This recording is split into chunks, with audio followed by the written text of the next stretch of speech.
பெண்களுக்கு தமிழகத்தில் எந்த இடத்திலும் பாதுகாப்பு இல்லை என பாஜக மூத்த தலைவர் தமிழிசை சவுந்தரராஜன் விமர்சித்துள்ளார். 46வது தடயவியல் துறையின் கருத்தரங்கம் சென்னை KK நகரில் உள்ள ESI மருத்துவமனையில் நடைபெற்றது.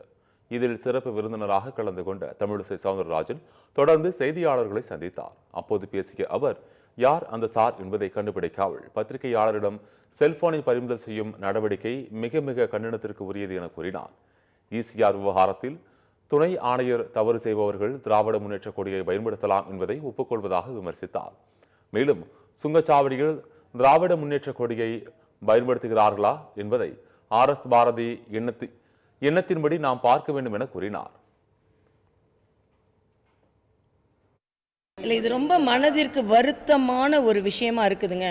பல்கலைக்கழகங்களில் பாலியல் தொந்தரவு, பள்ளிகளில் பாலியல் தொந்தரவு, போலீஸ் பூத்தில் பாலியல் தொந்தரவு, ECR போன்ற ரோடுகளில் பாலியல் தொந்தரவு.